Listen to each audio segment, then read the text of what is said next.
Di dalam kehidupan ini, silih berganti yang kita rasakan. Terkadang rasa senang, terkadang rasa sedih.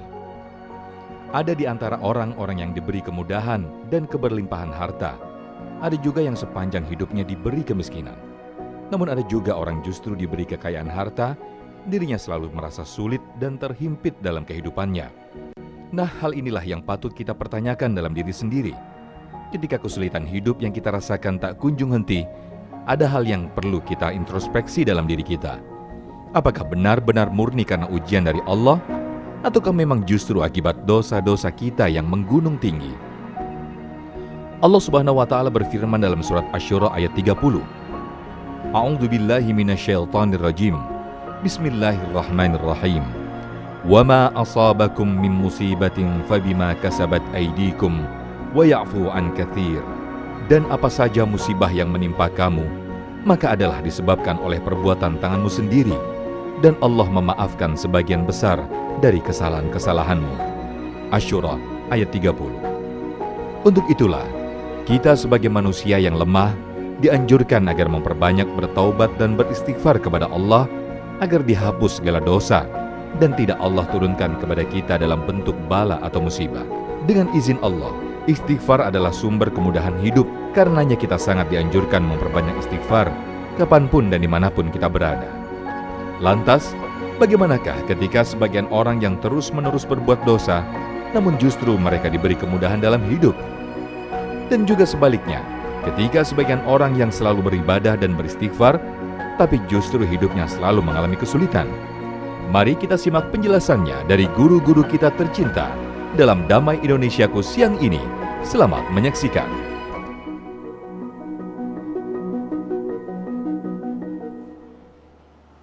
A'udzu billahi minasy syaithanir rajim. Bismillahirrahmanirrahim.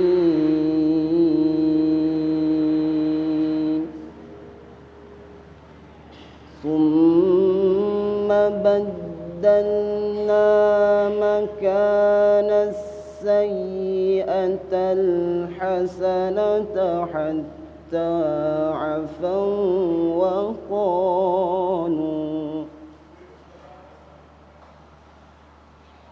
حتى عفوا وقالوا قد مس آباءنا الضراء والسراء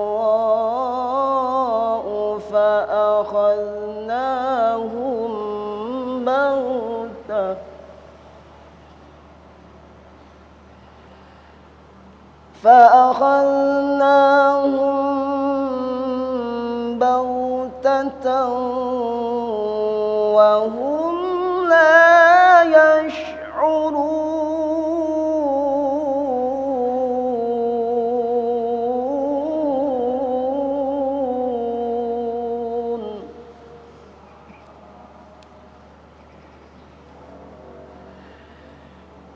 ولو أن أهل القرى آمنوا واتقوا لفتحنا عليهم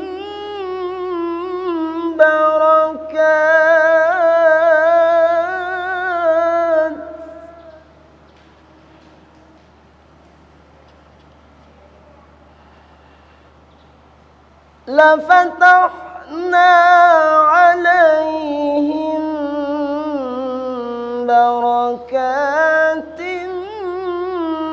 من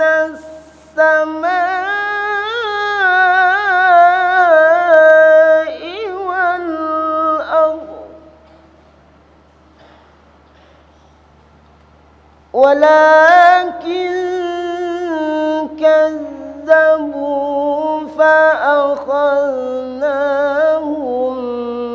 بما كانوا يكسبون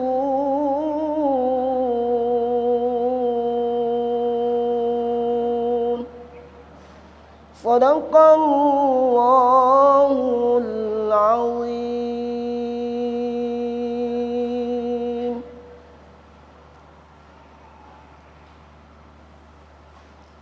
Bismillahirrahmanirrahim.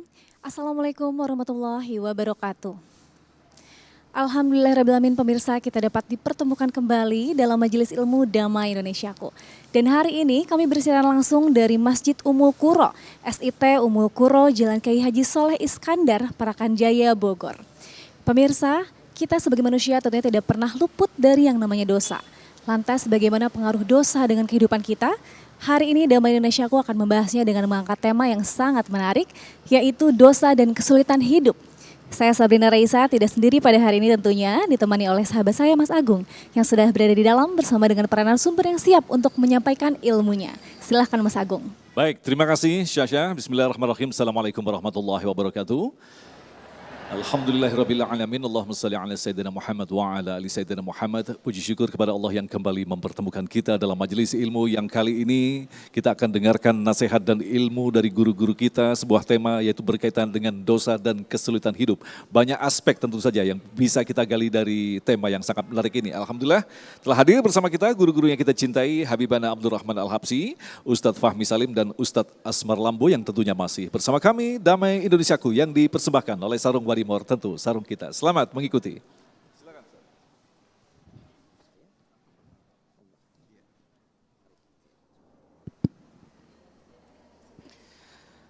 Assalamualaikum warahmatullahi wabarakatuh.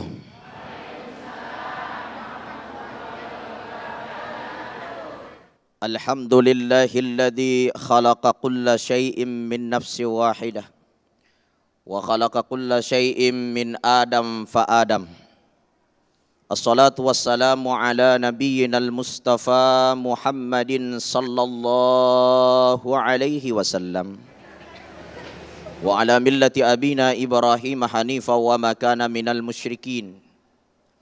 Qala Allah Ta'ala fi kitabihil karim wa man a'rada an dzikri fa inna lahu ma'isyatan danka wa nahsyuruhu yaumal qiyamati a'ma. Thumma qala man 'amila salihan min dzakarin aw unsa wa huwa mu'minun falanuhyiyannahu hayatan thayyibah. Shadaqallahul azim.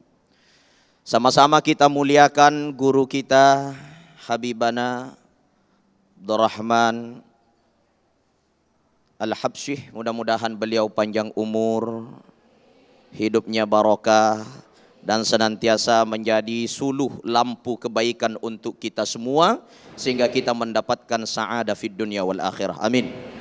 Sama-sama kita muliakan guru kita Al-Fadil Al-Mukarram Kiai Haji Fahmi Salim. Kita doakan panjang umur, kita doakan sehat selalu. Insya Allah kita sama-sama ke surga. Amin. Ya Rabbal Alamin. Host kita yang semakin hari semakin ganteng, yang pada hakikatnya manusia semakin tua maka kegantengannya pudar. Tapi kalau abang saya ini semakin tua semakin ganteng, itulah mungkin barokah air wudhu. Amin. Ibu-ibu, bapak-bapak, pemirsa Damai Indonesiaku TV One dimanapun berada, kalau saya menatap wajah bapak dan ibu yang hadir, semua wajah-wajah orang bahagia. Semua wajah-wajah orang yang masalahnya tidak terlalu banyak, betul? Suaranya kecil banget, artinya penuh masalah.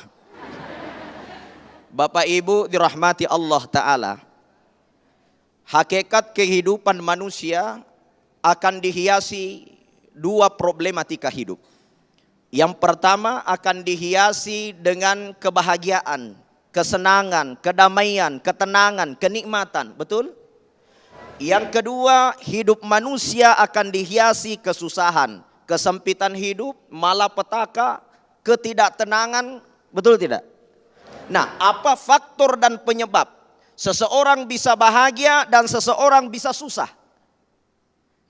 Maka tentu ketika kita menelisik keterangan Al-Quran, Wa man a'rada an dzikri, siapa yang jauh mengingat Allah, siapa yang jauh dari berzikir kepada Allah, siapa yang jauh dari amal soleh, siapa yang jauh dari berbuat baik, fa inna lahu ma'isyatan dangka, maka sungguh Allah akan memberikan dia hidup yang susah, hidup yang sempit, hidup yang penuh dengan masalah. Jadi hakikat daripada dosa itu, saya sering memberikan pengajian di majelis taklim saya di Makassar. Saya kadang ditanya oleh salah seorang majelis taklim pernah sangat kritis, Ustadz, apa itu dosa? Saya bilang dosa itu melaksanakan apa yang dilarang oleh Allah, apa yang tidak disukai oleh Allah. Lalu dia mengatakan, bolehkah dilihat mana itu dosa? Saya mau tahu itu dosa mana. Bu, saya tanya, apa itu dosa? Definisinya kurang lebih kan, melaksanakan yang tidak disenangi Allah. Tapi hakikatnya dosa, Bapak Ibu perlu ketahui, dosa itu adalah susah. Semuanya, dosa susah. Jadi semakin banyak dosa, semakin banyak kesusahan. Jadi kalau ada ibu-ibu, bapak-bapak di dalam masjid ini, mulai dari duduk mendengar taklim sampai saat ini seperti ada paku di bawah pantatnya, kakinya berdiri bergantian kiri kanan, itu mah tanda-tanda susah itu. Nah orang yang gelisah, orang yang susah tuh tanda-tanda banyak bukan saya bilang, ibu sendiri. Jadi kalau ada orang banyak kesusahan berarti banyak dosa. Lalu apa itu pahala? Pahala itu definisinya nikmat. Kenapa bisa orang yang berbuat baik, orang yang beramal soleh, orang yang senantiasa taat kepada Allah, man amila solihan min zakarin au unsa, siapa yang melaksanakan amal soleh, amal kebaikan, min zakarin wa unsa, dia laki-laki ataupun dia perempuan. Apa janji Allah? Fahuwa mu'minun wa huwa mu'minun, dia beriman kepada Allah, maka yakinlah falanuhyiyannahu hayatan thayyibah. Allah janji akan memberikan kebahagiaan, kenikmatan, hidup yang mulia, hidup yang damai, hidup yang tentram. Hidupnya diperbaiki oleh Allah. Mari kita melihat bagaimana kehidupan kita. Jadi orang yang tidak merasa bahagia, orang yang selalu susah, itu tanda banyak dosa. Jadi kalau kita pergi ke pasar, kemudian kita tanya dua pembeli. Pembeli yang pertama banyak dosa, pembeli kedua banyak amal. Tentu beda modelnya. Meskipun barang dagangannya sama. Orang yang banyak dosa, kentara. Bagaimana pembeli hari ini? Kurang. Padahal sudah banyak pembeli, dia datang. Bagaimana ibadahnya hari ini? Alhamdulillah lancar. Padahal belum sholat duhur, sudah mau masuk waktu asar. Nah kalau sahabat dulu ditanya, bagaimana pembeli? Alhamdulillah belum makan Pak. Bagaimana sholatnya? Kurang. Padahal dia barusan selesai sholat. Kenapa? Tidak pernah merasa puas dengan urusan akhirat. Itulah ciri orang yang banyak pahala. Tapi kalau orang banyak dosa, selalu mengeluh. Banyak pembelinya dia mengeluh, banyak rezekinya dia mengeluh. Gak pernah cukup. Masuk rumah sakit, ini hukuman apa, ini dosa apa saya lakukan. Akhirnya sudah sakaratul maut, dia teriak-teriak sampai mati. Kenapa? Enggak pernah bahagia. Mulai dari dia sehat sampai mati enggak pernah bahagia. Tapi orang yang pahalanya banyak, insya Allah dalam menghadapi ujian dia lapang dada. Dia serahkan kepada Allah. Dia merasa bahwa itu adalah penghapus dosa-dosa. Ketika dia akan meninggal dunia, mereka selalu diberikan cahaya oleh Allah. Kenapa? Karena dihadirkan radiyatan mardiyah. ridho dan diridhoi oleh Allah di dalam hatinya, sehingga dia selalu bahagia. Fadkhuli fi ibadi wadkhuli jannati, karena memang Allah memanggil dia, kamu adalah hambaku, kamu adalah penduduk sorga dalam kehidupan dunia akhirat. Bapak Ibu dirahmati Allah. Maka dari itu, ketika kita mengukur kebahagiaan, kadang kita salah dalam melihat dalam kehidupan ini. Kadang kita mengukur kebahagiaan dari harta, belum tentu. Saya pernah diundang ceramah di Pulau Kalimantan. Saya dijemput sama orang kaya, Pak, pakai mobil mewah. Tapi satu penyakitnya, tidak bisa tidur matanya.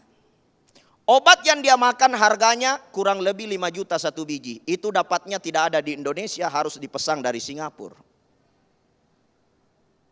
Dia lewat di dekat tukang becak, naik mobil mewah. Dia lihat tukang becak tidur di atas becaknya dengan nyenyak. Dia bilang, Masya Allah, sungguh bahagia tukang becak. Padahal dia sudah di atas mobil mewah, masih merasa lebih bahagia tukang becak. Kenapa? Ukuran harta bukan ukuran kebahagiaan. Ukuran pangkat jabatan bukan urusan kebahagiaan. Coba kita lihat sekarang, betapa banyak orang yang mau jadi caleg, betapa banyak orang mau jadi pemimpin. Betapa banyak orang saat ini, apalagi musim-musim politik, semua tidak ada yang tidur matanya. Kenapa? Memikirkan baliho yang mau dipasang di pinggir jalan. Tiba-tiba kena stok jantung karena banyak minum kopi tengah malam. Belum sempat banyak tobat dan melaksanakan ibadah. Jadi bukan jabatan yang menyebabkan bahagia, tapi apa yang mengantarkan kebahagiaan? Man amila solihan, teruslah berada dalam amal-amal kebaikan, maka Allah akan titip kebahagiaan di dunia, dan insya Allah kita akan selamat di akhirat. Barakallahu lana walakum, billahi taufiq was sa'ada. Assalamualaikum warahmatullahi wabarakatuh. Waalaikumsalam warahmatullahi wabarakatuh. Terima kasih Ustadz Aslam yang kembali mengingatkan kita definisi daripada dosa, yaitu sesuatu yang terasa sempit dan menyusahkan. Memang benar, Rasulullah pun memberikan sebuah gambaran kepada kita. Kita bisa mengukur dosa yang kita lakukan ketika kita melakukan sesuatu, kita merasa gelisah dan tidak menyenangkan. Tetapi yang paling penting, bagaimanakah pengaruh dosa dalam kehidupan kita? Ustadz Fahmi Salim akan menjelaskan selepas pesan-pesan berikut ini. Damai Indonesiaku yang dipersembahkan oleh Sarung Wadimor, tentu sarung kita.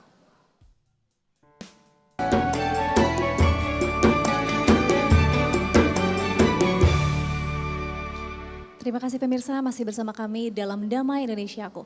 Pemirsa, di segmen sebelumnya kita telah mendengarkan Ustadz Aslam menyinggung bagaimana dosa dapat mencabut kenikmatan, termasuk kenikmatan dalam beribadah. Nah, pada segmen kali ini kita akan mendengarkan tausiah lebih lanjut yang akan disampaikan oleh Ustadz Fahmi Salim tentang pengaruh dosa dalam hidup. Silakan Ustadz. Bismillahirrahmanirrahim. Assalamualaikum warahmatullahi wabarakatuh. Alhamdulillahi wahdah sadaqa wa'dah wa nasara 'abdah wa 'azza jundah wa hazama al-ahzaba wahdah. Asyhadu an la ilaha illallah wahdahu la syarika lah wa asyhadu anna Muhammadan abdullahi wa rasuluhu la nabiyya ba'dah. Allahumma salli wa sallim wa barik ala nabiyyina Muhammad wa ala alihi wa ashabihi wa man tabi'ahum bi ihsanin ila yaumil qiyamah. Yang kita hormati sama-sama tuan-tuan guru kita, Al-Ustadz Asmar Lambo. Yang saya hormati juga Al-Habib Abdurrahman Al-Habsyi. Seluruh jamaah hadirin hadirat yang hadir di Masjid Ummul Qura. Apa kabarnya? Alhamdulillah. Hari ini udah bikin dosa belum?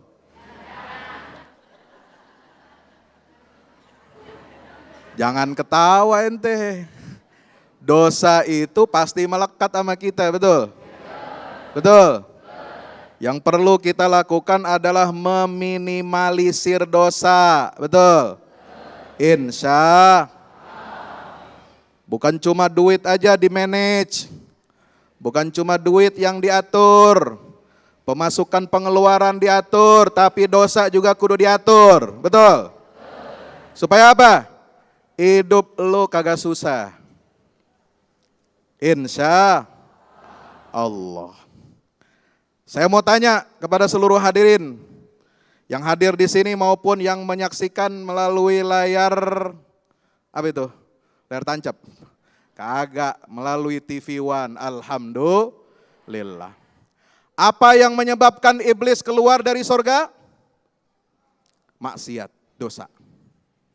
Apa yang menyebabkan Nabi Adam dan Hawa keluar dari sorga? Dosa juga. Apa yang menyebabkan kaum Nabi Nuh digulung, dihancurkan oleh Allah dengan banjir bandang? Apa? Dosa. Susah kagak hidupnya? Susah. Apa yang menyebabkan kaum Tsamud dihancurkan oleh Allah Subhanahu wa taala sehingga rumahnya, istana-istananya, resort-resort yang mereka bangun hancur berantakan dan mereka manusia-manusia yang menghuni negeri Tsamud itu menjadi hancur seperti kayu-kayu yang bergelimpangan. Apa yang menyebabkan? Dosa. Apa yang menyebabkan kaum Nabi Lut dihajar oleh Allah, diangkat bumi mereka yang mereka pijak, dibalikkan dan kemudian dilemparkan dengan batu-batu dari api neraka? Apa yang menyebabkan mereka begitu? Dosa apa namanya? Halo? Assalamualaikum. Ngapain tuh kaum Nabi Lut? Woi. Suka sama lubang tai. Betul? Nauzubillah min zalik. Apa yang menyebabkan kaum Ad dihancurkan oleh Allah Subhanahu wa taala? Juga dosa. Yang menyebabkan Fir'aun dan bala tentaranya ditenggelamkan oleh Allah ke dasar Laut Merah. Apa? Penyebabnya dosa, karena tidak mau ikut perintah Allah. Tidak mau ikut arahan Nabi yang Allah utus kepada mereka untuk menyelamatkan hidup mereka di dunia dan di akhirat. Bahkan jangan jauh-jauh, saudara. Sahabat Nabi kurang apa mereka soleh dan takwanya kepada Allah. Tapi mereka juga pernah menderita kekalahan. Kalah itu susah apa bukan? Mati di medan perang itu susah apa tidak? Ninggalin anak istri jadi yatim susah apa enggak? Susah. Kalah di medan Uhud. Apa yang menyebabkan mereka kalah? Perbuatan dosa. Baca surat Ali Imran. Ya. Ayat 165. Di mana Allah Subhanahu wa taala mengatakan, "Awalamma asabatkum musibatun qad asabtum mithlaiha qultum anna hadza qul huwa min indi anfusikum." Kalian bertanya-tanya kepada Rasulullah SAW. Kamu bertanya. Bertanya-tanya. Saya kagak niru ya. Nyontoh doang. Ya Allah, apa yang menyebabkan kami kalah di perang Uhud ini? Padahal sebelumnya di perang Badar kami telah menimpakan 2 kali lipat kekalahan itu kepada kaum musyrikin. Kenapa di medan Uhud ini kami bisa kalah ya Allah? Banyak sahabat terbaik Nabi yang terbunuh, yang mati syahid. Banyak istri yang jadi janda, banyak anak-anak yang menjadi yatim piatu. Kenapa ya Allah? Awalamma asabatkum musibatun qad asabtum mithlaiha qultum anna hadza. Dari mana ini kekalahan yang kami derita ya Allah? Qul, Allah berkata kepada Nabi Muhammad SAW, katakan wahai Muhammad, huwa min indi anfusikum. Kekalahan yang kamu derita, kekalahan yang kalian alami adalah karena dosa-dosa yang diperbuat oleh jiwa-jiwa kalian. Nauzubillah min.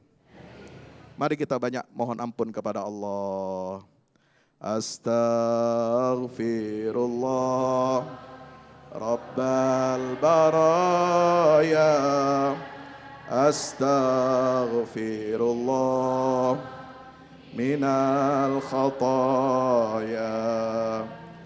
Apa yang menyebabkan juga para sahabat Nabi SAW, padahal mereka unggul dari segi jumlah, dari segi persenjataan, bahkan mereka sudah membebaskan kota Makkah dari kemusyrikan dengan Fathu Makkah dan hampir kalah umat Islam di perang Hunain. Apa yang menyebabkan mereka hampir kalah?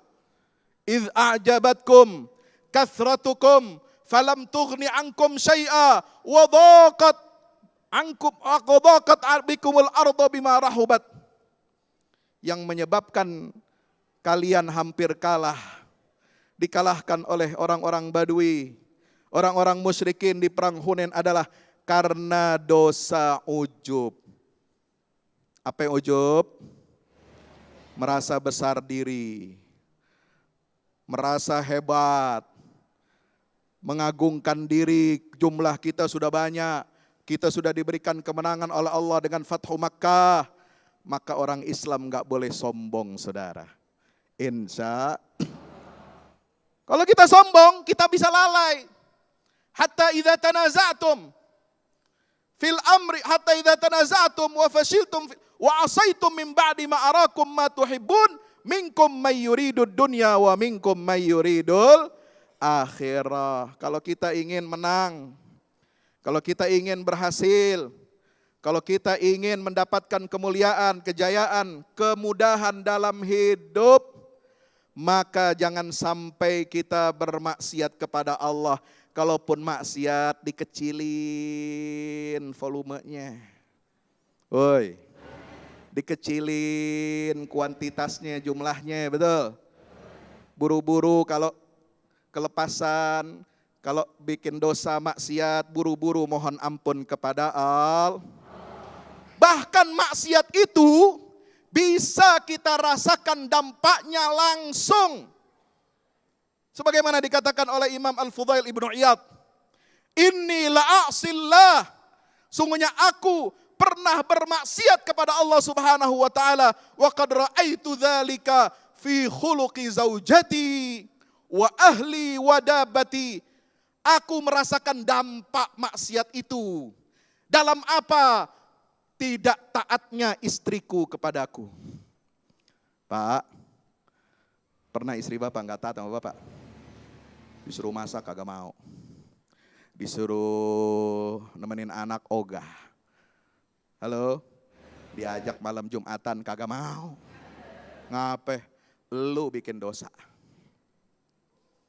Keluarga anak nakal, nggak patuh sama bapaknya. Kenapa? Karena ulah maksiat yang kita lakukan. Bahkan binatang tunggangan kita yang ada di perkebunan ataupun peternakan kita, dia akan bikin ulah. Kenapa? Karena kita bermaksiat kepada Allah Subhanahu. Mas Agung, udah belum? Oh udah, kok kagak ada yang ngingetin di depan. Satu lagi sebentar. Hadis dari Sauban. Rasulullah SAW bersabda, la yazidu fil umri illal bir, wa la yaruddul qadar illa du'a. Tidak ada yang bisa menambah umur kecuali dengan jalan kebaikan yang kita lakukan. Kalau pengen tambah umur, banyak-banyak buat baik. Insya. Tidak ada yang bisa menolak takdir Allah kecuali doa. Dan yang ketiga kata Nabi SAW dalam hadis riwayat Ibnu Majah dan Imam Ahmad, wa innar rajula la yuhramar rizqa bidzambi yusibuhu. Seorang itu bisa terhalang dari rezekinya. Kenapa? Karena perbuatan dosa yang dia lakukan. Na'udzubillah min. Mudah-mudahan bermanfaat. Assalamualaikum warahmatullahi wabarakatuh. Waalaikumsalam warahmatullahi wabarakatuh. Terima kasih Kiai, luar biasa sekali nasihatnya. Ternyata begitulah konsekuensi manusia melakukan dosa. Tetapi yang harus kita pahami, makhluk keturunan daripada Adam alaihissalam pasti melakukan dosa. Di setiap saat pasti kita melakukan dosa. Ada orang yang melakukan dosa akhirnya berhati-hati padahal dia juga akan bisa melakukan dosa untuk yang kesekian kalinya. Disinilah pentingnya kita mengenal sifat Allah yaitu Ghafur, Sang Maha Pengampun. Allah sangat suka dengan hamba-hamba yang melakukan dosa dan segera untuk bertobat. Habibana akan membahasnya selepas pesan-pesan berikut ini. Tetaplah bersama kami, Damai Indonesiaku.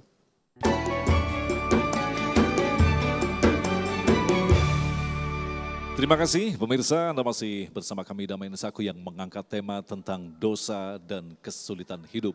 Berbicara tentang dosa, kita sering melihat manusia yang seakan-akan hidupnya dipenuhi dengan kesusahan. Dalam pandangan manusia, dia sedang kesusahan.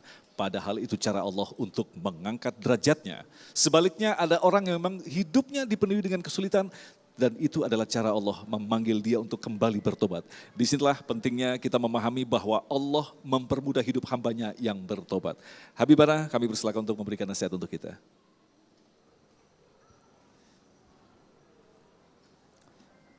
Bismillahirrahmanirrahim.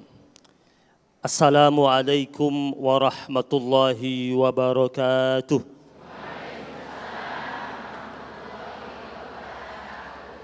Alhamdulillahi rabbil alamin. Alhamdulillahi wa kafa. Wassalatu wassalamu ala nabiyyinal mustafa wa ala alihi wa ashabihi ahli sidqi wal wafa. Allahumma salli wa sallim ala sayyidina Muhammad wa ala ali sayyidina Muhammad. Subuhun kuddusun Rabbuna wa Rabbul malaikati war ruh. Yang sama-sama kita hormati dan kita cintai tuan guru kita yang hadir pada kesempatan yang berbahagia di siang hari yang penuh dengan keberkahan ini. Ada Al-Ustadz Kiai Al-Hajj Fahmi Salim dan juga Al-Ustadz Asmar Lambo, yang tadi sama-sama kita telah mendengar lautan mutiara hikmah dan nasihat-nasihat indah dari kedua guru-guru kita. Dan tak lupa pula saudara kita yang sama-sama kita cintai, Ustadz Agung, yang senantiasa menemani acara Damai Indonesiaku TV One, serta seluruh jamaah majlis yang ada di Masjid Ummul Qura, dan seluruh pemirsa TV One dimanapun Anda berada. Alhamdulillah, puji dan syukur kita persembahkan kepada Allah. Salawat dan salam kita hadirkan kepada baginda Nabi Muhammad sallallahu alaihi wasallam. Dalam suatu riwayat dikabarkan dari Muaz bin Jabal radhiyallahu taala anhu, suatu hari dia datang menjumpai Rasulullah sallallahu alaihi wasallam dalam keadaan menangis dan bercerita kepada sang Rasul bahwasanya di luar sana ada seorang pemuda yang perawakannya begitu bagus, tetapi sedang menangis-nangis seperti seorang anak kecil. Kemudian Rasul sallallahu alaihi wasallam mengatakan kepada Muaz bin Jabal, hantarkan aku kepada orang itu. Setelah Nabi sampai kepada pemuda tersebut, Nabi tanyakan kepadanya, apa gerangan yang membuat engkau menangis begitu kencang? Kata Rasul kepada orang tersebut, dan dia berkata kepada Nabi, betapa besarnya dosaku ini. Dan setiap rangkaian dosa yang aku buat, dan ketika aku mengingatnya, aku merasa jangankan seluruhnya, sebagian dari dosa yang aku perbuat itu sudah menghantarkan aku ke api neraka jahanam. Lalu Rasul bertanya kepada pemuda tersebut, apakah engkau menyekutukan Allah Subhanahu wa taala? Pemuda tersebut mengatakan tidak. Kemudian Nabi bertanya lagi, apakah engkau menghilangkan nyawa seseorang tanpa hak? Pemuda tersebut juga mengatakan tidak. Lalu Rasulullah sallallahu alaihi wasallam bersabda kepada pemuda tersebut, jika demikian Allah Subhanahu wa taala kelak akan mengampuni dosa-dosamu. Walaupun dosamu itu menjulang seperti gunung yang menjulang ke atas langit. Pemuda tersebut lalu berkata kepada Rasul, ya Rasulullah, dosaku ini lebih besar daripada gunung tersebut. Terus Nabi mengatakan, Allah tetap akan mengampuni dosa-dosamu. Walaupun dosamu itu seluas langit dan bumi ini. Kemudian pemuda tersebut mengatakan, ya Rasulullah, dosaku jauh lebih besar daripada langit dan bumi ini. Kemudian Nabi berkata lagi kepadanya, Allah akan mengampuni dosa-dosamu. Walaupun dosamu itu seperti isi langit dan bumi ini, ditambah dengan bintang gemintang, ditambah dengan singgasana sampai kursinya Allah Subhanahu wa taala.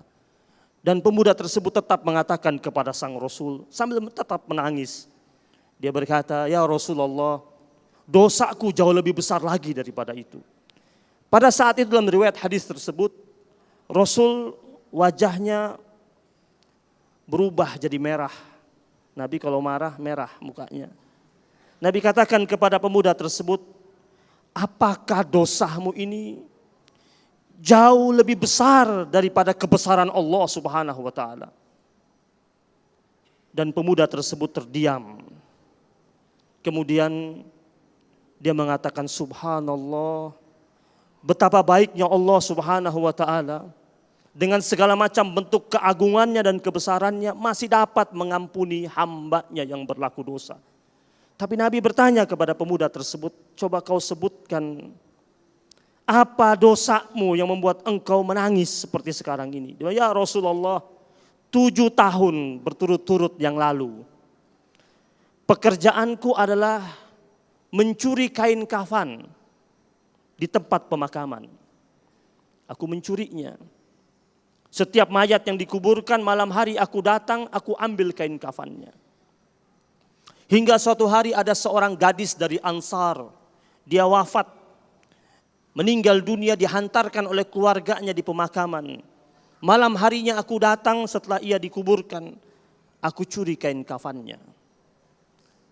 Aku biarkan ia tanpa busana dan aku letakkan dia begitu saja di atas kuburan tersebut. Dan aku pulang ke rumah.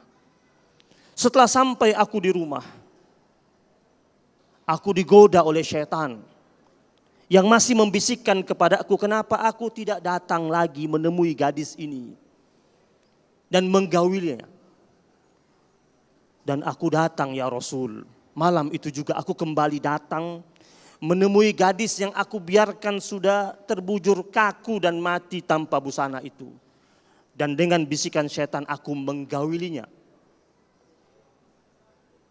Setelah dia bercerita itu kepada Rasul, kata dia, setelah selesai aku menjalankan hajatku itu, seolah-olah aku mendengarkan ada bisikan di telingaku yang mengatakan, duhai orang yang sangat jahat dan durjana, betapa jahatnya engkau keluarkan aku dari kuburanku, engkau ambil pakaianku, engkau biarkan aku dalam keadaan telanjang, tanpa busana, di tengah-tengah orang yang sudah mati. Dan engkau tinggalkan aku dalam keadaan junub setelah engkau melaksanakan hajatmu. Ya Rasulullah, bisikan ini bertubi-tubi datang kepada aku dan aku dihantui oleh kejahatan yang telah aku buat. Aku merasa dikejar-kejar oleh dosa. Dalam riwayat pada saat itu Rasulullah SAW menatap tajam pemuda tersebut. Dan sambil Nabi menunjuk ke wajahnya, Nabi katakan, enyahlah engkau dari hadapanku. Aku khawatir, kata Rasul, aku takut api dosamu akan membakarku juga. Orang seperti engkau mana mungkin dekat dengan surga, engkau semakin dekat dengan nerakamu. Pemuda tersebut pergi dari hadapan Rasulullah SAW. Kemudian dia ambil bekalnya, dia menjauh dari kota. Selama 40 hari dia menangis, menyesali segala macam bentuk dosanya dan maksiatnya, sampai dia berkata kepada Allah, ya Rabb, kalau benar-benar engkau menerima taubatku, permohonan ampunku, tolong engkau wahyukan kepada nabimu, agar aku ini betul-betul telah dimaafkan oleh engkau. Jika tidak engkau maafkan aku ya Allah, aku minta saat ini juga, timpakan aku hukuman dengan engkau membakarku di dunia. Karena aku sangat takut jika engkau bakar aku di akhirat. Jamaah yang dimuliakan Allah Subhanahu wa taala. Setelah 40 hari itu, Rasul sallallahu alaihi wasallam mendapatkan wahyu Allah Subhanahu wa taala, surat Ali Imran ayat 135 sampai 136. Walladzina idza fa'alu fahishatan aw zalamu anfusahum dzakarullah fastaghfaru li dzunubihim wa man yaghfiru dzunuba illallah wa lam yusirru ala ma fa'alu wa hum ya'lamun. Ayat ini turun dan ketika sampai kepada Rasulullah sallallahu alaihi wasallam, Nabi keluar sambil membaca firman Allah tersebut, sambil tersenyum dan berkata kepada sahabat-sahabatnya, mana orang itu? Dan ketika sahabat menghantar Nabi kepada orang tersebut, Nabi kembali mensitir firman Allah surat Al-Imran ayat 135 sampai 136 ini. Dan Nabi katakan kepadanya, engkau telah diampuni oleh Allah Subhanahu wa taala. Dan Nabi menengok kepada para sahabat-sahabatnya, wahai para sahabat-sahabat, jika kalian sedang berada dalam muara dosa, dalam lingkaran kemaksiatan, lakukanlah seperti orang ini tadi, yang begitu sangat menyesali terhadap dosa yang dia perbuat. Salah seorang ulama pernah berkata, bahwasanya manuzzila bala illa bizambin wa ma rufi'a bala illa bitaubatin. Bala, hukuman, azab, siksa tidak akan turun kecuali ketika itu ada maksiat, ada dosa.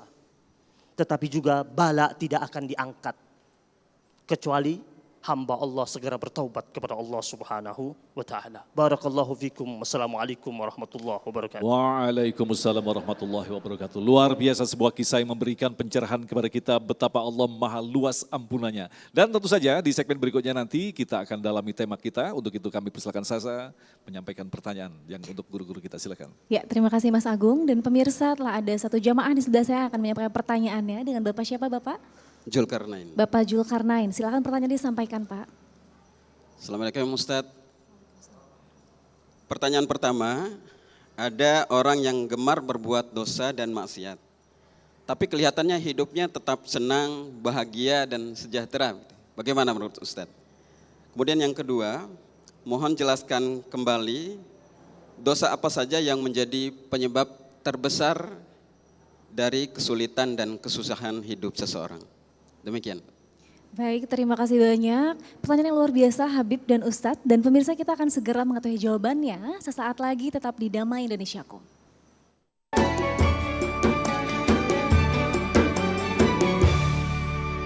Baik, terima kasih pemirsa, kembali bersama Damai Indonesiaku yang mengangkat tema tentang dosa dan kesulitan hidup. Terima kasih juga kepada para pemirsa yang sudah mengirimkan pertanyaan yang insya Allah akan tentu saja melengkapi tema bahasan kita. Guru-guru yang kita cintai, waktunya sangat singkat jadi mungkin bisa dijawab sekitar ya maksimal 3 menitan. Pertanyaan pertama tadi dari Bapak Zulkarnain yang mungkin bisa dijawab oleh Ustadz Aslam berkaitan dengan kalau kita saksikan ada orang yang selalu melakukan dosa tapi kehidupannya kayak nyaman-nyaman saja. Ini bagaimana penjelasannya nih? Iya. Masya Allah, pertanyaan yang sangat luar biasa. Dosa memiliki makna susah.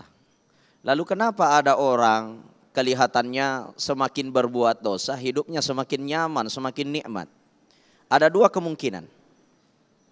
Yang pertama, apakah cuma pandangan kita yang melihat dia nyaman?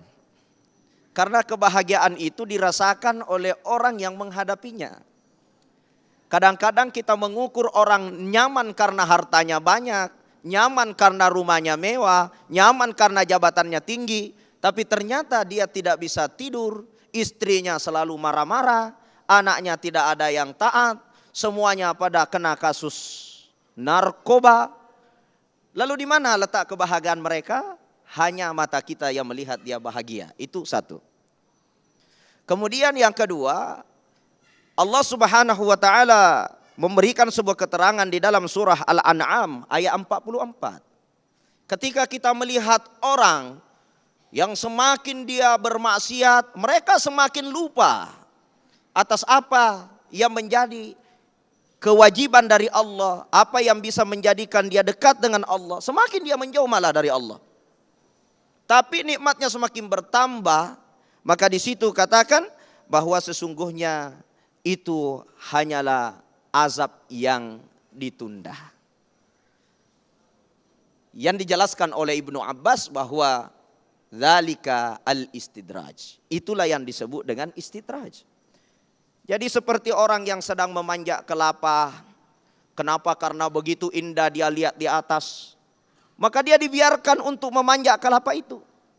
Semakin dia bermaksiat untuk mengejar apa yang indah-indah yang ada di atas itu, dia semakin naik ke atas. Setelah dia berada di puncak, maka dikirimlah angin kencang untuk menjatuhkan dia dari kelapa itu. Akhirnya dia tersiksa sakit dengan kesakitan yang besar. Karena kalau dia belum berada di posisi tinggi, dijatuhkan, sakitnya sedikit saja. Maka itulah istidraj. Harus ditinggikan, biar dia jatuhnya lebih sakit gitu. Sakit banget gitu Kiai ya? Sakit banget gitu. Baik, terima kasih. Masih pertanyaan dari Bapak Zulkarnain untuk Kiai Fahmi berkaitan dengan kategori dosa besar seperti apa yang menyebabkan kesulitan hidup. Bismillah, alhamdulillah, salatu wassalamu ala rasulillah ba'd. Terima kasih. Ini kalau ditanya tentang apa kategori dosa besar, itu rujukannya adalah Al-Quran dan Sunnah Nabi SAW. Biasanya yang disebut dengan dosa besar adalah dosa, maksiat, ketika kita melanggar larangan Allah Subhanahu wa taala, dan larangan itu kalau dilanggar itu efeknya multiple, bahkan lebih dari multiple. Lebih dari 3 kali lipat. Dampaknya bukan hanya untuk diri sendiri tapi juga untuk umat manusia bahkan alam semesta. Ya. Dan biasanya dosa besar itu akan melanggar 5 tujuan syariat, maqasidus syariah. Yaitu menjaga agama, dosa besarnya apa? Murtad. Ya, mayyartadda minkum an dini. Ya, fasawfa ya'tillahu biqaumin yuhibbuhum wa yuhibbuna adillatin 'alal mu'minin 'izzatin 'alal kafirin. Dosa murtad ini dosa paling besar, sama dengan syirik kepada Allah Subhanahu wa taala. Ya, kenapa? Karena dia tidak punya agama, agama dicampakkan. Yang kedua, hifzun nasl, menjaga reproduksi manusia. Kalau orang berzina, itu berarti dia dosa besar. Kenapa? Karena dia mencampur adukkan nanti berbagai macam-macam pembuahan-pembuahan di tempat yang tidak dibenarkan oleh Allah Subhanahu wa taala syariat. Makanya dosa besar zina itu. Hifzul mal. Syariat ini ditugaskan untuk apa? Menjaga harta manusia. Berarti kalau mencuri, merampok, korupsi uang negara, korupsi uang pembangunan, itu dosa besar. Ya. Kemudian hifzul irdi, menjaga kehormatan. Lalu kemudian apa? Menjaga apa yang disebut dengan yang kelima itu adalah hifzul akal, ya, menjaga akal, minuman keras. Minuman keras ini akan merusak akal manusia, pikiran kita. Maka itu juga menjadi dosa besar. Nah, bagaimana dosa besar ini bisa menghancurkan itu kalau dia berdampak kepada bukan hanya diri tapi juga kepada masyarakat. Semua dosa yang tadi disebutkan itu berdampak kepada kebaikan masyarakat. Bahkan ada lagi yang lebih besar dari itu. Ya, dosa ketika kita melanggar larangan Allah, jangan berbuat kerusakan di muka bumi. La tufsidu fil ardi ba'da islahiha.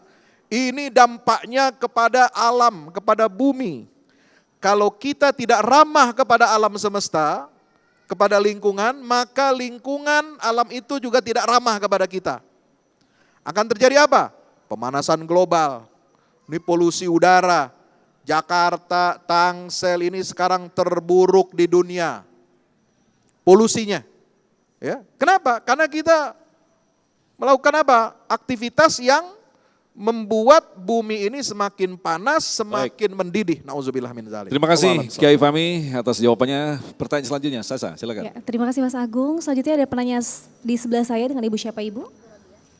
Ibu Robiah. Ibu Robiah, silakan disampaikan pertanyaannya. Assalamualaikum warahmatullahi wabarakatuh. Terima kasih kepada Tiwan sudah menyempatkan kami untuk bertanya kepada habaib dan kepada ustadz, para habib. Terima kasih banyak. Sebelumnya saya mau bertanya Pak, bukan masalah kesulitan menghadap suami saya ini yang solih dan rajin beribadah. Dan bukan kesulitan pula saya merawat anak saya 9 karena mudah diarahkan untuk beribadah kepada Allah. Nah, orang bilang sih saya ini ibu yang sukses merawat anak 9, alhamdulillah. Tapi orang lain kan gak tahu kesulitan saya.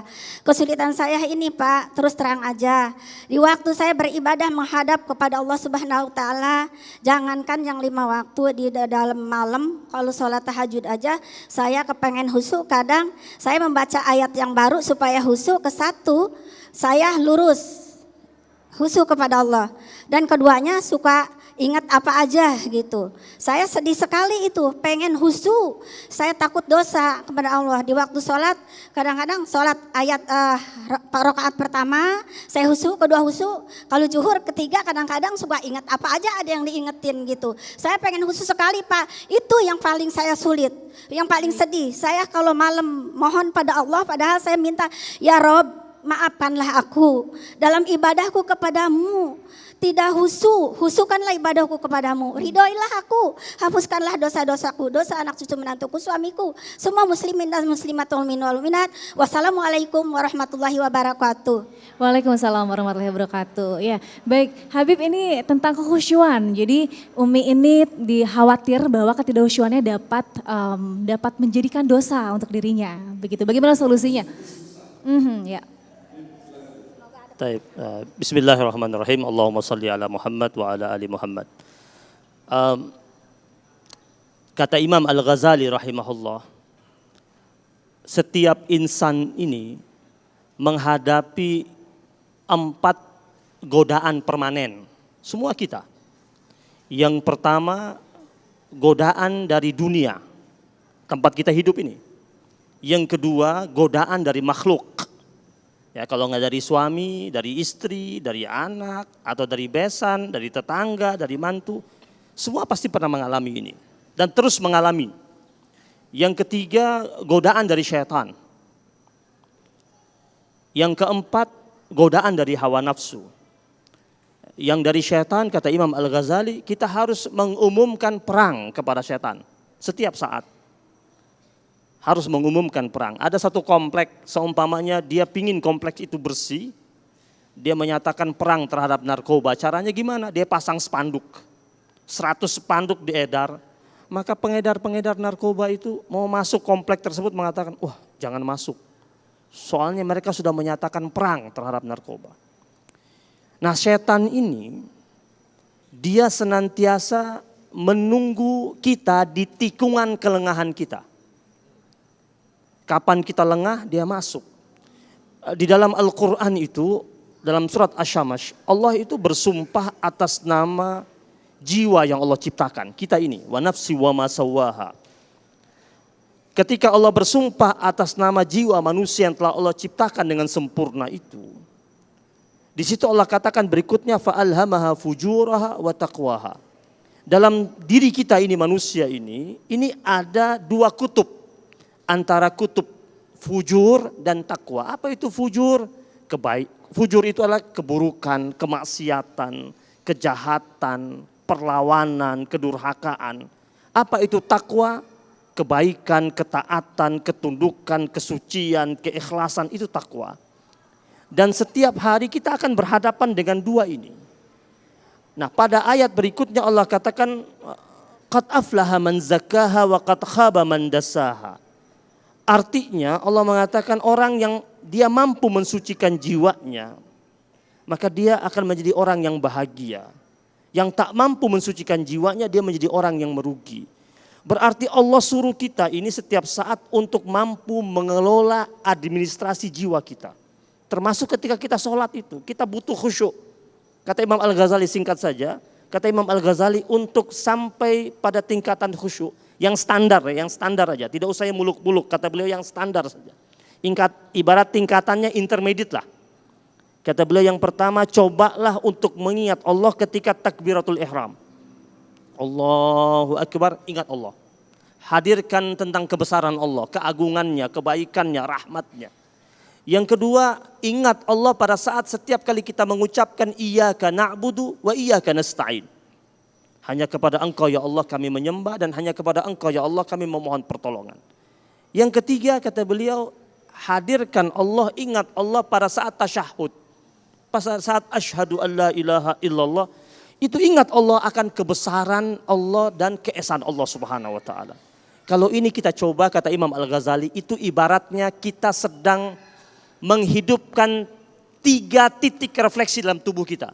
Yang kalau itu dipencet, tubuh kita jadi segar kembali. Seperti itu. Jadi pada intinya kita akan selalu menghadapi kegelisahan ini, Bib ya. Itu adalah sesuatu yang wajar begitu, Bib ya. Wajar. Baik, terima kasih. Dan selanjutnya nanti di segmen yang kelima ada sebuah tayangan menarik yang kita akan ambil ibrohnya. Ada pelajaran seperti apa? Insya Allah kita akan sampaikan selepas pesan-pesan berikut ini. Damai Indonesiaku.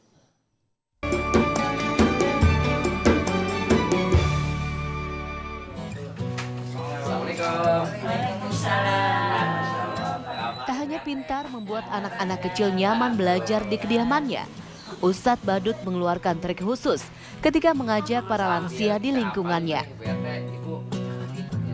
Dimulai dengan mendatangi kediaman tetangganya untuk sekedar menyapa hingga bersenda gurau. Kini 4 bulan sudah, Ustadz Yahya membimbing para lansia belajar membaca Iqra di taman bacanya. Lumayan juga sih, namanya Al-Fatihah ada yang masih kurang. Sekarang udah bisa lempeng-lempeng dah. Sholat yang kita baca masih salah, masih kita berdiri begini. Yang kita diajarin apa tuh ya, jadi lurusin yang salah-salah. Jadinya alhamdulillah dah, dapat sedikit-sedikit udah. Sikap sabar dan semangat Ustadz Badut Yahya dalam menciptakan kelas baca Iqra lansia semakin ramai peminatnya. Ustadz Badut bahkan menjadi sosok inspiratif di mata kerabat maupun murid lansianya. Pak Ustadz sendiri di mata saya orang yang benar-benar inspiratif ya, tokoh inspiratif ya. Niatnya itu memang benar-benar mau membuat orang pintar, membuat orang bisa artinya berhasil dalam mengaji gitu ya. Apa yang dia bangun dan dia kerjakan di sini mudah-mudahan manfaat gitu ilmunya gitu buat orang banyak. Tidak ada kata terlambat untuk belajar dan mempelajari agama Islam. Semangat itu yang selalu ditularkan Ustadz Badut Yahya di lingkungan sekitarnya. Selain saya untuk menyemangati anak-anak agar mau mengaji, agar mau membaca Al-Quran, saya juga ada program di Taman Baca Bersyariah ini, yaitu untuk aksara buta Al-Quran buat lansia atau disebutnya manohara. Nah ya, karena biar kita tetap glowing gitu loh, ya biar mereka tetap semangatnya tetap luar biasa. Nah itu kita sehingga mereka kita datengin, kita mengajak sifatnya, ayo loh Bu, Nyai, kita ngaji kayak gitu ya, nggak ada kata istilah terlambat untuk mengaji. Nah intinya adalah biar hidup saya ini bermanfaat buat orang lain.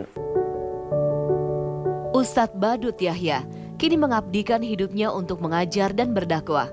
Buah dari kesabarannya, kini Ustadz Yahya memiliki puluhan anak didik di Taman Baca Syariah. Mimpinya untuk memiliki Taman Baca Syariah tak hanya sekedar wacana.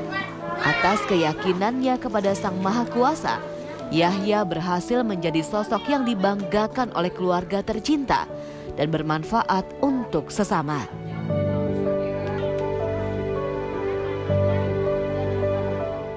Baik, sebuah tayangan yang menarik tentu saja kalau kita kaitkan dengan tema kita dosa, kemudian menyusahkan kehidupan kita. Nah ini kaitannya dengan masalah tobat. Mungkin bisa dimulai dari Ustadz Asmar Lambo. Artinya ternyata usia sepuh pun bukan menjadi alasan untuk tidak belajar memperbagus tahsin bacaan kita. Ustadz. Iya, alhamdulillah tayangan yang sangat menginspirasi bukan hanya ibu-ibu, emak-emak yang belajar Al-Quran kepada Ustadz tadi, tapi juga menginspirasi kita semua yang menyaksikannya. Nah ini adalah yang pertama, setiap kita tidak boleh berputus asa untuk selalu taqarrub ilallah, untuk selalu mendekat kepada Allah Subhanahu wa Ta'ala, termasuk dalam belajar membaca Al-Quran.